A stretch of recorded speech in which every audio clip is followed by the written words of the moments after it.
All right. Happy Monday, everybody. Happy Monday, and welcome to today's edition of Grace and Gossip. I am your host, of course, Crystal XO, and it is good to be back after a holiday weekend. Hope all of you all enjoyed your weekend.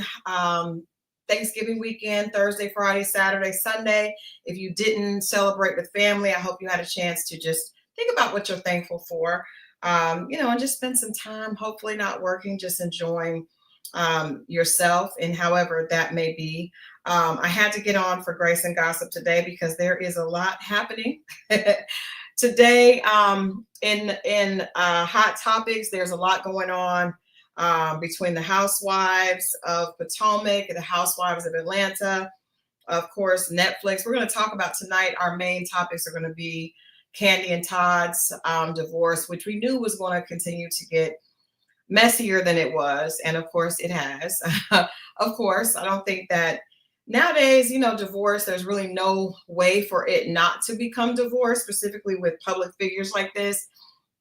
I also want to say that it appears Housewives and most reality shows, I don't know if they are a death sentence for divorce or if it's just that it kind of puts you under a magnifying glass, because we know the divorce statistics. I mean, most marriages, today end in divorce, or at least half of them, if not more than that now. But it does seem like once you add the reality TV variable, things do start to become a bit more messy.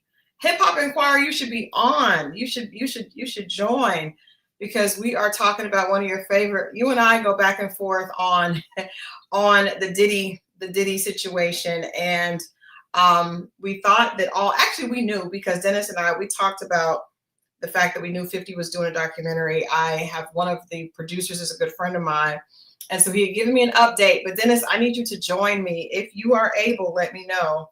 And we can share screen and talk a little bit about the Netflix documentary, The Reckoning, because I'm interested to see if we're going to wake up tomorrow and we're going to have this documentary, or if Diddy's lawyers are going to be able to win for the first time since he went to prison.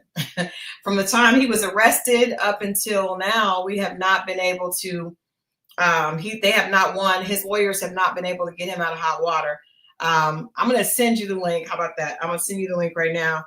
But yeah, his lawyers have not been able to do anything, from getting him out on bail to removing some of the things that they've asked. They wanted some of the testimony held. His lawyers have just not been able to do anything that's worked on his behalf. However, I think, just from the way things are looking right now, that they may have the ability to, if not remove the documentary, at least I just sent it to you, Hip Hop Inquirer, at least get some of this footage removed. If you guys, I don't want to play the trailer because I don't know what's happening. So I want this video to be to end up getting penalized. But in the initial trailer, for the Reckoning, which is the documentary that 50 Cent has been working on for quite some time. We knew he actually started working on this right after that he was arrested last year, and everything went away. People thought that it was over. 50 was just barking, and there was no bite, but there is bite to 50's bark. There is absolutely bark to 50's bite. And it looks like that bite is all over Diddy's camp. His lawyers released a statement. I'm going to try to wait for Dennis, because I wasn't even going to start with this. Okay, we're going to start with this, but we're going to go ahead. Let me get this photo up and bring Dennis in, because this is the hot topic of today. I'm not sure what is going to happen tomorrow. Are we going to have a documentary tomorrow, or will Diddy's lawyers prevail? Give me 2 seconds. I'm going to bring my good friend Dennis Byron in. Let me get Dennis on in here. Here he is, the Dennis Byron Show. You guys help me welcome Dennis. Hey, CJ, what's going on? What's going on? Man, I am so, I thought about reaching out and I was like, it's probably too late, but I should have. I'm so glad you were watching because we got to get into this, Dennis. We talked about this case from the very beginning. And now I told you a good friend of mine is one of the producers on The Reckoning, which we see right there. A Netflix documentary series from executive producer Curtis 50 Cent Jackson, all on his arch nemesis, Sean Diddy Combs. Dennis, Yes, your CJ. thoughts? What are your thoughts? His lawyers are working diligently to get this removed, or to remove Netflix's ability to show this. What do you think is going to happen? Well, the reason why they want to get it removed is there's unauthorized video footage that is a part of this documentary of sorts, or hit piece, I would call it, because I covered the trial of Sean Diddy Combs, and we know that one very interesting witness testified that has a very strong connection to Mr. Curtis Jackson. So anything that's coming from that camp, based on my coverage of the actual trial, is definitely going to be viewed as a hit piece. Yeah. Now, why wouldn't he not get any footage that he wants to use for this documentary cleared? And Puff is going after any and everyone who is obviously taking advantage of his predicament right now. And 50 makes no bones about his he says there's no disdain, but trust me, no one goes this hard for someone that this is just business. This is more than business. This is a reckoning of sorts by Curtis Jackson. Well, to just clue everyone in case there are people that aren't aware of what you're alluding to, Dennis. He mentioned that there was a witness that had a direct connection with Curtis Jackson, aka 50 Cent. And those of us who know, and most of the country at this point knows, that Daphne Joy was a witness. Daphne Joy has a child, has a son with 50 Cent. And obviously, there's a lot of testosterone, a lot of egos fighting there. But 50 made some claims. I want to just ask you, first of all, we're talking about the footage that was a part of the trailer that shows Diddy talking with his lawyers on the phone right before, he's to turn himself in. He's telling them to do what they need to do. And then it also shows him going around in New York, kind of working on his publicity, if you would say, kind of shaking hands and getting energy from the people. We know New York is a big part of his brand and always has been. And it shows him going out in Harlem, shaking hands, and then coming back and saying, "Oh, I need hand sanitizer.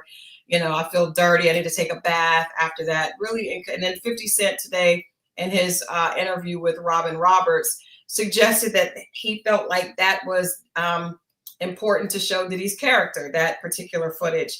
My question to you, Dennis, I know neither of us is an attorney. We probably need an attorney to have this conversation.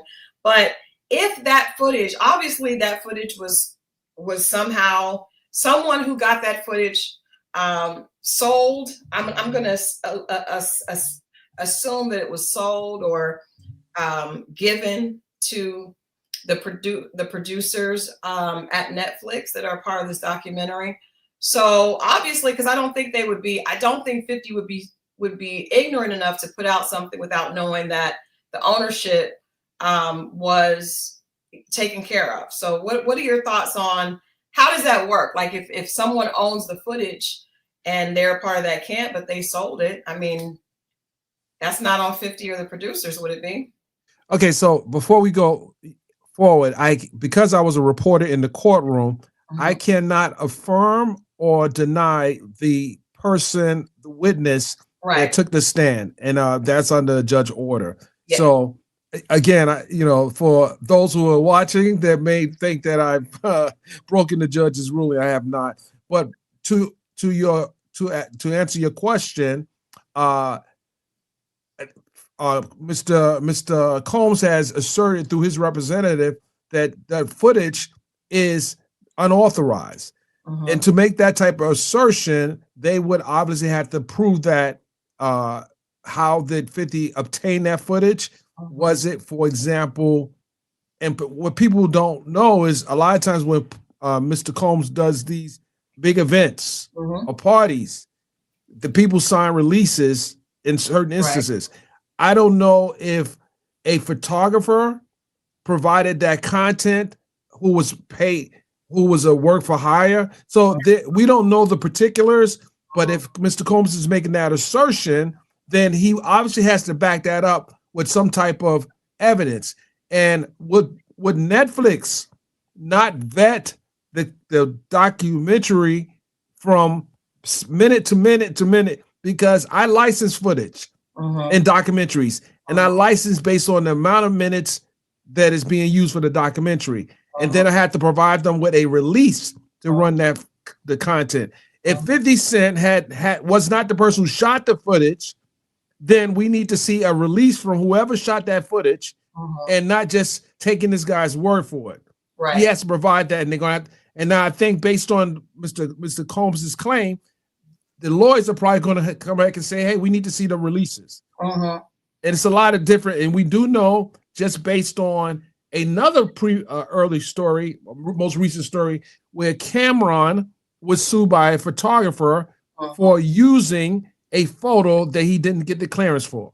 So Netflix doesn't want to risk that. And this is we talking someone still, he may be down right now, but he still has a lot of money to fight this type of situation. Yeah, and a lot of money, and also he has a lot of support. He has a lot of power in the court of public opinion. A lot of people feel like, I think people are split down the middle. I think a lot of people feel like it is a witch hunt. It is very personal, the situation between him and 50. That's also mentioned in his lawyer's statement that I'm going to read a little bit from Diddy's lawyers, because they're alleging that, and that's not even necessarily they're alleging. We've all seen 50 Cent basically goading him on social media. That's something that has been a part of the public court of opinion that we've seen. And now what is interesting is that it says 50 Cent has been known to troll Diddy on social media. Mr. Combs' lawyer, Mr. Engelmeyer, says is equally staggering that Netflix handed creative control to Curtis 50 Cent Jackson, a longtime adversary with a personal vendetta, who has spent too much time slandering Mr. Combs.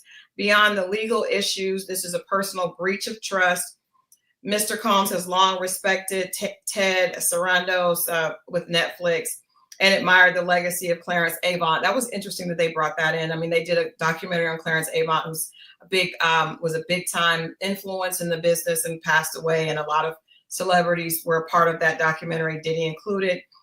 For Netflix to give his life story to someone who has publicly attacked him for decades feels like an unnecessary and deeply personal affront. At minimum, he expected fairness from people he respected. So just to give you guys a little bit of clarity on that, Netflix was in talks with Diddy to do a documentary on him, and they actually were not able to finish it because he wanted creative control. He wanted complete creative control. They weren't willing to do that. And so he did film with them, but that footage was not able to be used because he decided not to move forward with that. We don't know if this footage is a part of that, but and that's big right there. If the deal never went through, then they don't have the right to use the footage. It just depends on the paperwork, it depends on the paperwork, because for Netflix, I cannot imagine. I mean, both sides. It says if Netflix cared about truth or about Mr. Combs' legal rights, it would not be ripping private footage out of context, including conversations with his lawyers that were never intended for public viewing. No rights in that material were ever transferred to Netflix or a third party. Netflix is plainly desperate to sensationalize every minute of Mr. Combs' life without regard for truth in order to capitalize on a never-ending media frenzy. Okay. I think that they've laid the groundwork for a possible argument in a lawsuit. And we'll know soon enough if this gets released or if it gets shelved, whether or not the position they're going to stand on. But I do think that if it is released, there's probably going to be some backlash. Mm-hmm. No, I think so. I'm not sure. I'm not sure if it's going to be released. They've been so vocal. This has been very vocal today after the trailer was released. Obviously, Diddy's camp was not aware. They knew that it was coming. They knew this was coming. Like, they've known that this documentary was coming, but they didn't know what the visuals were. Once the visuals were released this morning, actually a couple of days ago, this has been brewing. But I do know, just like I said, from having a friend that worked on the documentary, there's a lot of probably surprises coming. There was a lot that surprised me from what I've heard. That I'm not at liberty to say, but I think there are probably some other surprises. So I'm wondering, just your professional opinion, Dennis, as someone that was in the courtroom and someone that's fought a lot of criminal cases, could there be a situation, in your opinion, just professional opinion, not as a lawyer, but as a journalist, where they are able to have that footage removed from the documentary, but they're still able to move forward with another cut of the documentary? I mean, yeah, if the only issue is the rights usage of video, they would have to go back to the editing room and trim it down. And will that change the direction the documentary is trying to go in? How significant is the footage, and how did they get an advanced copy? So how do they know what's actually in the footage? Yeah, I think they're going from that trailer. From what it sounds like, they're going from that trailer that was released. I don't think, for me watching it as a journalist myself, that footage did not sway me or make me think anything. I would say, as a publicist for years, I've been a celebrity publicist for years. Every celebrity that is out doing public interaction, be it at a concert or a meet and greet, once you shake hands with hundreds of people, you do wash your hands. And as we all know, that is number one way of getting sick, catching disease, colds, viruses are exchanged that way. So hearing him say, I need to take a bath after, shaking hands, to me, that's not a derogatory towards his fans. I know lots of celebrities that love their fans, that do these long meet and greets and still make sure that they have hand sanitizer and then afterwards go wash their hands. So for me as a viewer, and I would ask, you guys watching, did that trailer color you against his? I mean, 50 Cent said it was showed his character, but I also don't take anything 50 Cent says seriously. We're very aware that that's, he's trolling. He's trolling in the documentary. And as long as the footage is not taken out of context, and see, people got to be very careful. Even we see this online a lot. People will put a portion of the bigger picture in a documentary, and then when we later learn that if we keep the video in its context, it painted a different picture. So they got to be careful with that too. Now, the question is, how able is Mr. Combs? How able is he to fight this under circumstances where he's at, because he knows what he participated in. Now I'm sure he had people in his team. If this is from a recording that was done by Netflix versus something Curtis provided, and I think if Curtis had anything damning, he would have released it early, a lot early. I think we also have to take into consideration 50 Cent is one of the producers on this. I think, he's probably the most popular because of his mouth, but there are other people behind this documentary as well. There's a young lady that is, one of the executive producers that was on Good Morning America with him this morning. Netflix is not allowing 50 Cent to do his own documentary on Diddy. I want to make sure that we explain that this is not just one person being able to create, something about someone that they don't like. It's not that. Okay. Well, again, we don't know what direction this we don't know fully what direction this documentary is going in, but to know that Curtis is a part of it, I don't think this is going to be a good thing. Well, Dennis, I don't know. I'm not sure. I usually Netflix. There's a release at least by noon. You know, sometimes they're released in the evening. I don't know if we're gonna see this documentary make it to the light of day. I know there are a lot of witnesses. Well, not even witnesses. Wait. Hey, what are you talking about witnesses? Well, what is this? Another trial within the trial? You know, there are a lot of people. There are a lot of people in this documentary that have not spoken up. Friends, and I'm not saying enemies. Allegedly. They're not. It's not allegedly. I can say it because I can say it. Dennis is not speaking in that point. From what I've seen, and I actually assisted in some of this, there are a lot of people that you would not expect that would be a part of this documentary. It's definitely not 50 Cent going against Diddy. He's a force on it. Dennis, what are your thoughts about 50 saying that he was not out to get Diddy? He actually cast 2 of his children and some of his scripted series. You remember Q was in one of his television shows. So it's not like he's just, he's been out to get him from, forever. My immediate reaction when I heard him say that was, it was cap.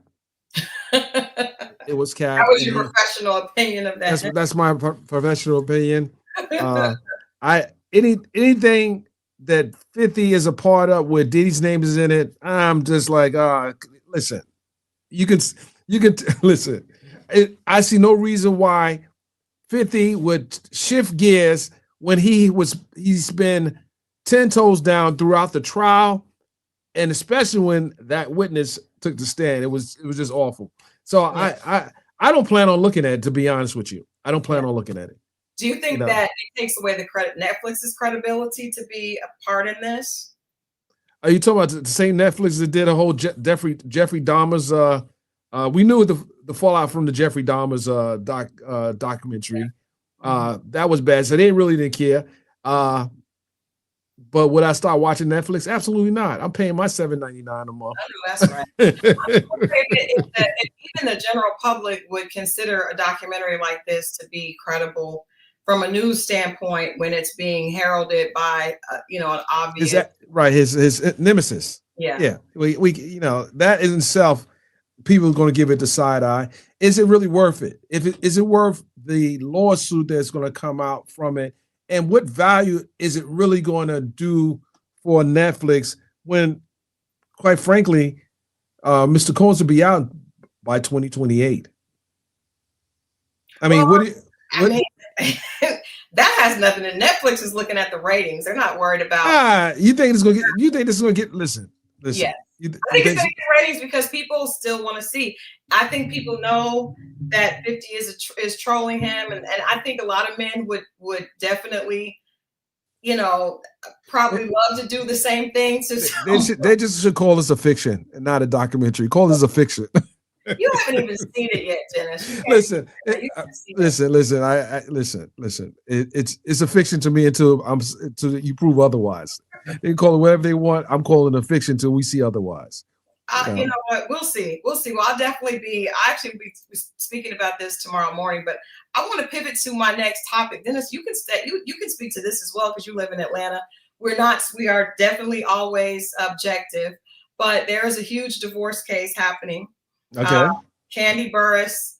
Yeah, Dennis's bias is showing when it comes to that situation. He knows I think that. What are you talking about? Kandi?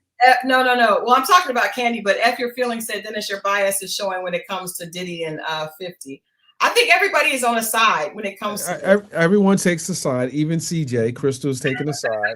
She's taking a side early on. We've debated about this. Wait a minute. Before we move on to Kandi and Todd, I want to ask you your thoughts about Dame Dash's statement about 50.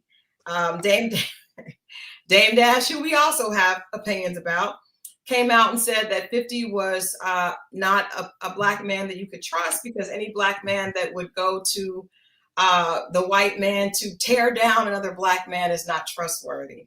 What do you say about Dame Dash's statement?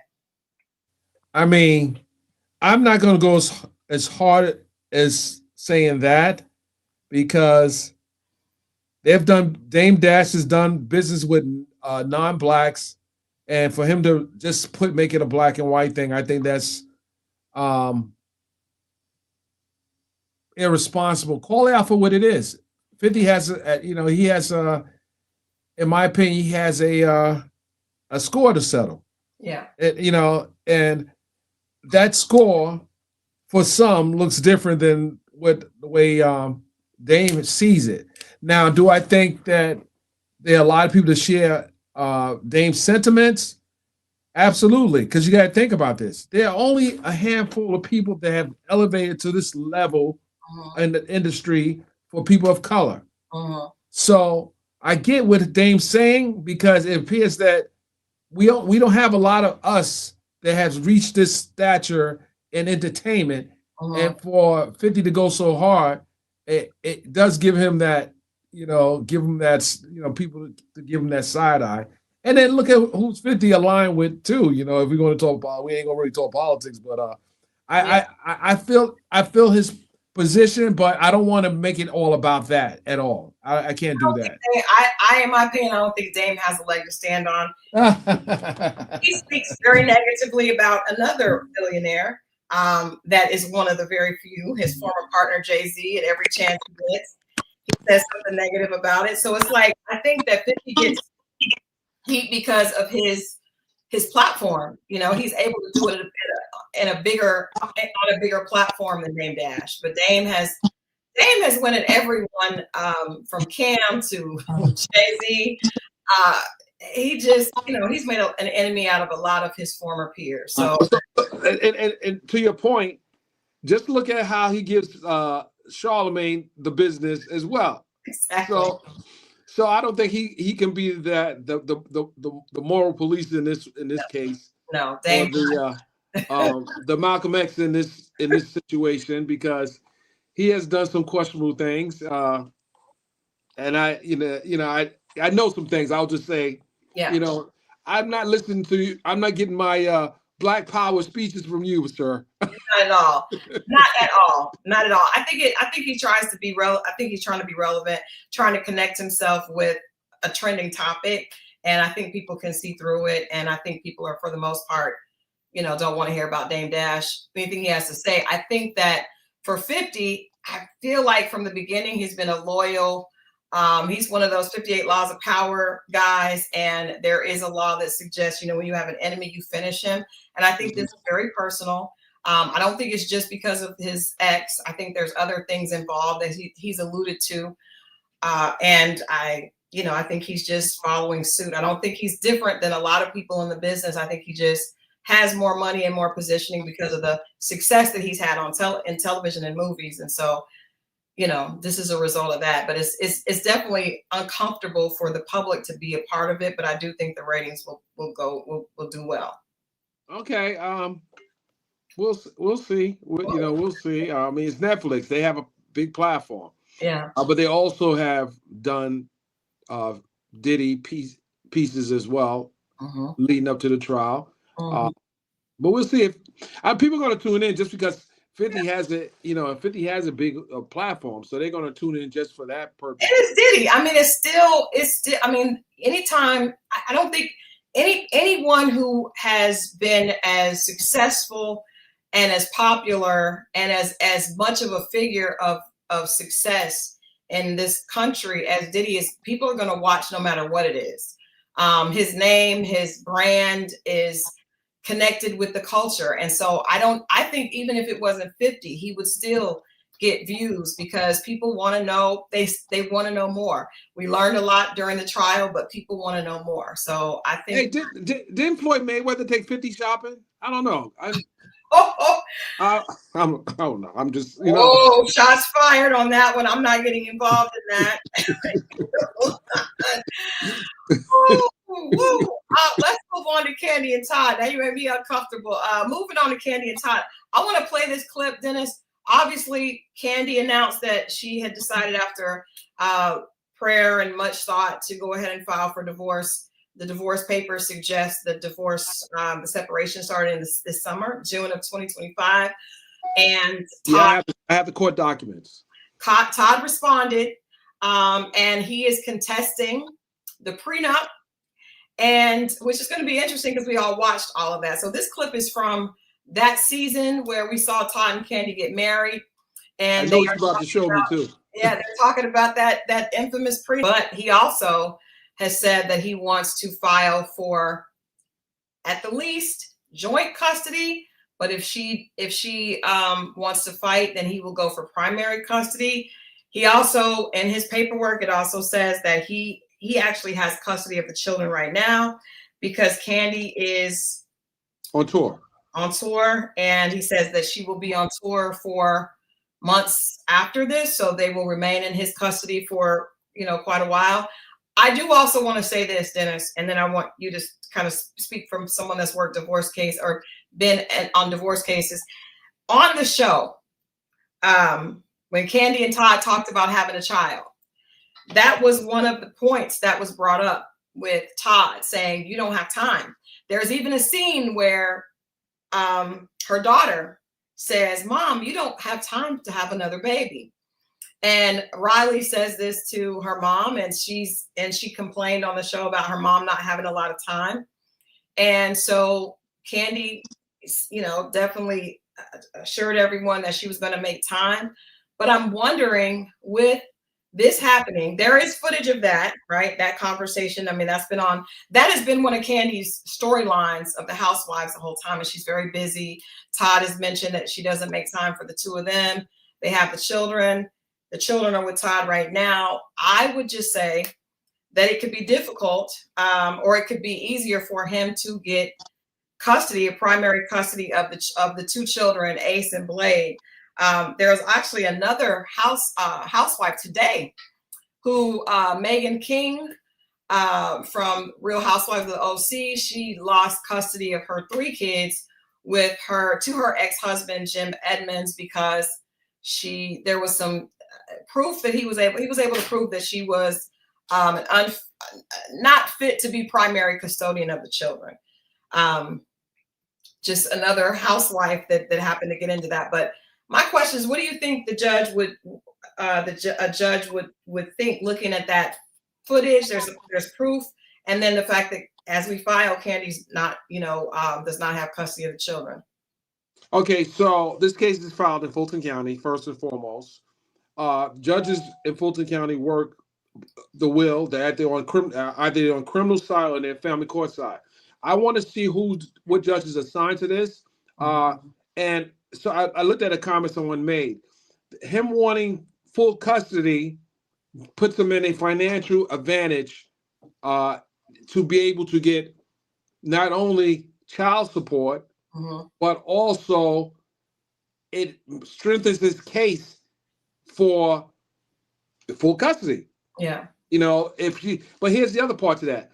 Is Kandi more busy now than she was 11 years ago? Yes. I would say yes. I would say yes, because Kandi she just did an interview recently. First of all, she had phenomenal success with the last few Broadway plays she's done. The last one was Othello with Denzel Washington, which was sold out, did record numbers. And she's currently, she did an interview with the Griot a couple of weeks ago where she discussed wanting her goal is at this point to win a EGOT, and she's been talking about that. She has a Grammy, she wants to win a Tony and then an Oscar. She's been doing a lot of acting. She did a lot of acting on The Chi. Escape is touring, but Kandi is also doing a lot of work outside with her acting in the Broadway. She's producing and starring in Broadway plays. So I would say that she is busier as far as moving around a lot more. 11 years ago when they got married, they didn't have the restaurants. Also, there are rumors that we know that many of the restaurants have closed. Blaze is closed, and one of the Old Lady Gang restaurants is closed. There were allegations of money not being handled correctly at the restaurants. But Todd was specifically that was what he was running in their business. Another thing that Todd is asking for is that debt incurred during the marriage be split 50-50. And I'm assuming that would be pertaining to the restaurants, so that no one is left holding the bag of the debts that have incurred over the 11 years that they owe. They did a play together. That play did not do well, but then she continued, and I believe she continued on her own because Todd has been releasing his own projects. I know he just signed a podcast, and then he has this movie titled "Don't Bring Your Man to Atlanta." That is just under his imprint. So there's a lot going on, but I just think that him making that, to me, it felt like a low-key threat. Like, I want joint custody. However, if this is contested, I will go for full custody. And he also mentioned that he wanted joint custody and alimony, but if that was contested, that he would definitely go for full custody, which would give him alimony just in that child support. Well, I would hope that he has all his he has his guns loaded, because I actually reached out to her attorney today. But he better come in with some strong guns, because she's going to fight like hell to keep whatever she can keep. And there has been instances where the judge has given the father custody of the kids. Like, we learned this with Tamika Raymond and Usher, a case I covered many years ago. Yeah. And we still have that play. Not to dig all that up. I remember when you covered that, because so many times people don't understand what goes into that. Can you kind of share what made the judge, what do you feel made the judge make that decision to where Usher was able to retain custody of the boys? I would say there were many factors, and this is, mind you, this has been since 2012. This is when I covered the case 2012. Mm-hmm. He had a lot of resources. He had access. He had nannies. He had a great legal team. Shout out to the late John Mayu, Ivory Love. And he had a big team. Tamika had Lisa West, who was the attorney representing her, and didn't have a big team. And then there was a lot of people that came in for Usher. He had celebrity. It was a lot there. This is not that. It could be, because Kandi, people love Kandi. I will say, after from working with her for years and interviewing her and being a part of the city loves her. It's something we're missing. It's something that we're missing that we haven't heard yet. Okay. Will there be allegations of infidelity, or maybe an orthodox type of relationship? If that is at play, how will that impact the guardian ad litem's, who is the lawyer who's assigned to the children? How would that play for make a decision on custody? Because ultimately, each party will have lawyers as well as the kids, which is the guardian ad litem. Yeah. Now, that's where the investigation comes in, because they have to do a thorough, see who has the better resource for the children. Yeah. And because they were together for 11 years, and Todd is in a good position as well, this is a case I'm going to be covering. Yeah. But the question is, her position than Kandi, because Kandi has so much going on. I do want to ask you, because unfortunately, I mean, I hate to see this, because I like them, right? I like them together. I felt like Kandi had kind of found her match, but we know that her mother, Mama Joyce, had been against the wedding and against Todd from the beginning. And even last year at BravoCon, was consistent in her statements against Todd, and made some, allegations. She was always alleging that he was after her daughter's money. Very, very strong advocate of Kandi having a prenup, and that she protect her assets. But I also think most parents would feel that way. I don't know if they would have went to the extent of Mama Joyce, but do you think that could weigh in on this? I mean, her mother has made numerous has assassinated his character publicly for 11 years, 10 years, I would say, on the record. So that had to be hard on someone. I don't know if that would play into the court, but that's got to be difficult for someone to be doing business and you're constantly being slandered publicly on the television show, in interviews, his character suggesting he's stealing, he's not handling business right, basically the entire marriage. Well, she's the grandmother of the kids, so let's look at it from that perspective. She's the grandmother. That was 11 years ago. They've built businesses. They've worked together for over the 11 years. She worked in Old Lady Gang, helped with the restaurant, but she went in with that concern. This is not going to be a jury trial. It's going to be, it's going to be the judge pretty much deciding based on all the facts in the case. But they're going to listen to what she has to say because Kandi's obviously going to call her as a witness.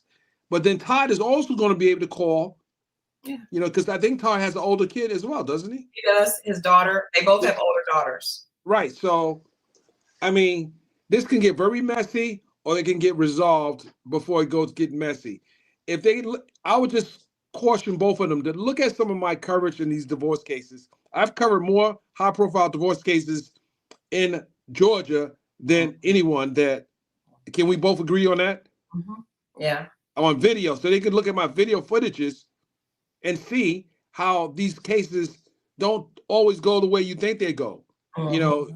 When you think, look at the case with Tyrese. He was paying $10,000 with his first situation, and then he had to pay another $10,000, and they're still fighting today. And it's public. What bothers me about this, you got a 9-year-old and a 6-year-old, right? Not to mention their older daughters that are young adults, very, very, very aware of what the negative publicity can do and how that can affect families. But these are babies. You got 2 babies that you guys came together, had one naturally, one by surrogate, and all that, that has all been shared with a public audience, which means that the audience, their public, is very invested in this relationship. So it's my hope that they can resolve this quickly and quietly and Kandi said she's not one to like to share her feelings or, what's going on with her. She's private until she's able to get it under control. But divorce, to me, they're the most painful and hurtful cases. Not only do people the public loves them, but it also really, destroys careers. It can negatively impact both of their careers, in my opinion, Right. It can. It actually can. But it does, based on the way this case is headed, it seems like it's going to be a very contentious divorce. I think so, because I think if Mama Joyce has anything to say about it, Kandi is not going out without a fight. Kandi's not going out without a fight. This has been I think words are powerful. And when that being spoken over your marriage over and over again, that this is not going to work, he's trying to use you for your money. And then I think that's, I would just say this is a cautionary tale. Don't have, if you're going to get married, make sure that you don't have it around people that are speaking negatively to it, or maybe pay attention, beforehand. But that constant messaging had to take its toll on that marriage in some way. The myth about mother-in-laws interfering in marriages. Will Todd come and say she broke us up? She was the cause of this. I know his team is going to say, just because it's public record, like you could pull up video. There's video circulating right now of her talking negatively about him. And she's done it, just disrespectfully the entire time.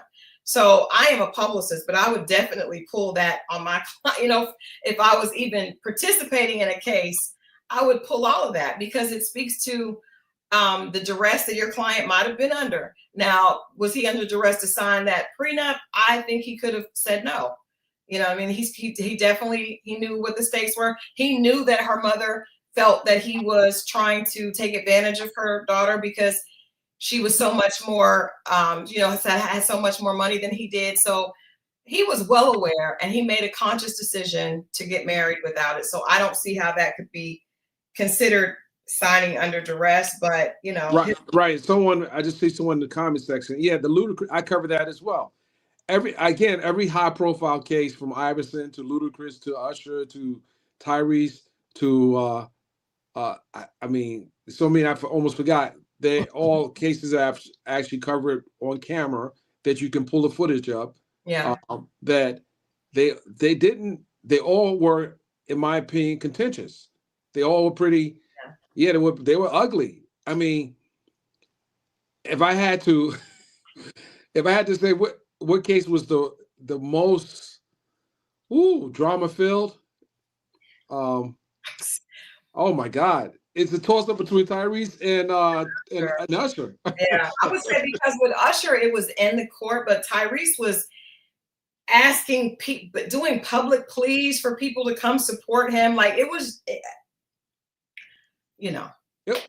Listen, listen. We had so many variables in the Usher case. You know, Tamika. You know, she had lost a child during the coverage, and then there was a whole issue with the nanny and the stalker that broke in the house and sat at the table. Yeah, and I mean, was it a bridesmaid that had? Oh my goodness! Committed the ultimate betrayal, like the bridesmaid. Yeah, it was. It was a bridesmaid that had committed the ultimate betrayal. But I just got a message. I just got a message that I want to read. That just came in on the Diddy situation. Some intel. This is alleged. I cannot reveal my source, but I got a message that said the film crew of the footage never got the rest of their money and sold the footage to a production company who then reached out to 50. Diddy was filming it for himself, but keep in mind, this is the same guy who had a speaking engagement the day after he thought he could walk. 50's biggest thing is Diddy was trying to put a hit out on him, and that came out in the trial. So this source is alleging that that didn't come out in the trial I covered. No. This that come out in the trial. The 50 was trying to put a hit on Diddy. Yeah, that didn't come out in the trial I covered. Okay. This is hearsay. This is hearsay that came to my phone. But it said the film crew that was filming it didn't get the rest of their money, which meant they still owned it, and they reached out to 50 with the footage. Now, okay, well, that would be, in that instance, if that is true, and the deal wasn't completed, then you can't claim ownership of it. If that is true. But well, because I've had a situation happen like this with a client before. We were scheduled to show a release of a documentary, in fact, and the payment they had not made the final payment. So we didn't own, you don't own it until you have finished paying on it, And so if you do not, just like with yourself, if someone pays you for a picture, you own that picture until they have paid you for it. So if they tell you, Dennis, I'm going to send you the money, and they don't, then you still own the rights to those photos. Well, I own the rights. I own the copyright anyway. But as far as I don't relinquish my copyright. I just they get licensed to use. Now there's in some instances where you can do a total buyout and sign off your copyright. But it has to be paid. That's what my point is. If it's not paid, right? That could very well be true. This is a source that just came to me that said that this is what happened. Yeah, that would not give Diddy good standing in a court, and he can't raise the copyright issue because he didn't shoot it. He can't assert ownership if the bill wasn't paid. I mean, it gets. I know Curtis is smart enough to know these little nuances to doing business with photographers and videographers. Yeah. And I've seen this happen so many times where I worked for a magazine, and so often people would sue if someone had used a photo that did not, we did not have the right to you. I think you may have, yes, but that is the case. If you have not paid for the work, the complete work, and I know a lot of times there's probably a lot of entertainers that have not paid on footage or photos, and then a lot of times these creators can sue and get a lot of money later, because once it's out there, even music, once it's out there and you've used it, and then you can either be sued for it or you have to pay, in huge dividends after the fact. But to your point, I've done business, and I know I don't know if I did anything with Curtis, his company, but I've done business with Mr. Combs. Mm-hmm. His organization is pretty thorough. First of all, why is Curtis and Diddy is Mr. Combs? Your bias is just reeking. Hold on. Do I have a sound effect to play? You lucky. You're so lucky. Hold on.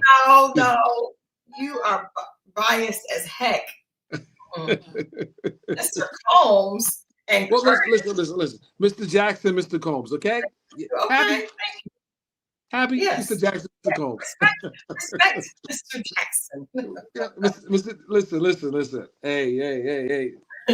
I respect trolls like I respect moguls. They both are moguls. Well,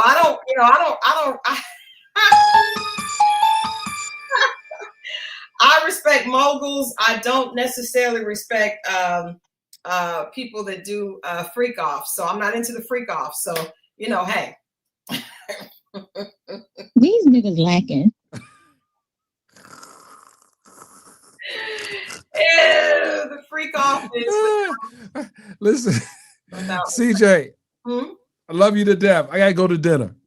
Thank you so much, Dennis, for hanging out. We'll definitely have to talk after we see what happens. Absolutely. All right. Well, I think that is about it for me. Thank you so much to my good friend Dennis. Trying to remove him. Good friend is Dennis Byron that came by from Hip Hop Inquirer to hang out and talk a little bit about these cases. It's interesting to me because, like I said, a lot of this case, the proof and the things that can be brought into trial were probably seen on Real Housewives of Atlanta while Kandi was on the show. We know that she hasn't been on for 2 seasons, but a lot of the marriage, the issues in the marriage played out during her tenure on the show. So I think that's definitely going to be, she'll be right back in public, in the court of public opinion, even though she's not on the show. She's going to be right back there with this divorce, because it's definitely going to play out as a Real Housewives divorce. Before I get out of here, I wanted to say, just speaking of more issues with Real Housewives, these women are always in the news, whether it's divorce or fraud or something. So as we watch Real Housewives of Potomac this season, I'm watching with bated breath, interested to see how Wendy handles. We should be heading towards the reunion shortly. Interested to see how Wendy is going to handle the reunion, with her being basically about to go to court.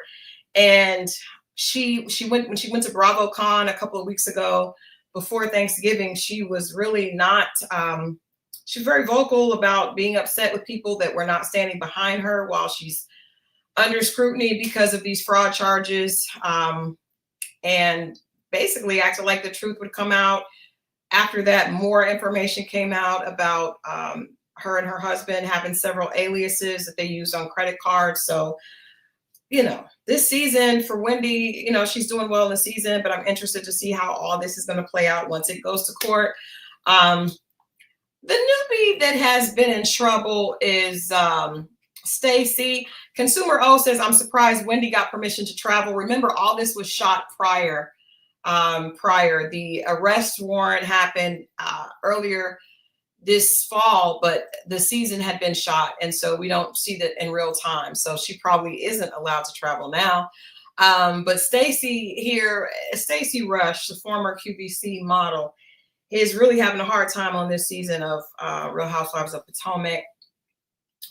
If you're watching it, a lot of people think that Stacey is good TV, and I do think that she is.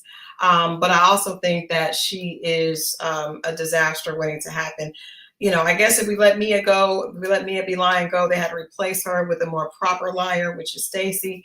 And that's what we have.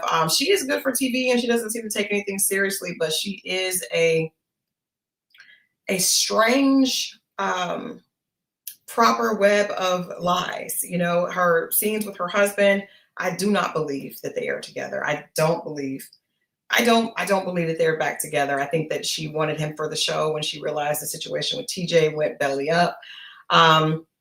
Yeah, it's just an interesting season. We'll talk more about that next week. Tonight, I wanted to definitely address Diddy. I'm going to be talking about it on Fox in the morning. So I'm going to be doing a little bit more research tonight. You guys, hopefully, if you are not in Atlanta or in Georgia and can't check that out, I'll be posting it in the morning after my segment. So in any case, thank you guys for watching this episode of Grace and Gossip. If you have thoughts on Diddy, if you have thoughts on Kandi and Todd's divorce, please chime in the comments on this once it goes live. If you guys are watching on the replay, let me know what you think. Do you think that the reckoning is irrelevant because of 50's vendetta against Diddy, or do you think that this is all fair and entertainment? What do you think? Interested to see it, and interested to see if we actually get to see this documentary. It'll be maybe back on tomorrow. May wait for Scorpio Mo on Wednesday. We'll see. If it comes on, we may be back on tomorrow to talk a little bit about the fallout of the reckoning. But for tonight, this has been Grace and Gossip with your host, Crystal XO, and I'll see you guys next time. All right. Make sure that you're subscribed. Make sure that you like this and share it. Make sure you're subscribed so you know if we're going to come on tomorrow and talk about this documentary. And I'll see those of you that are in Georgia tomorrow at Fox on Good Day Atlanta.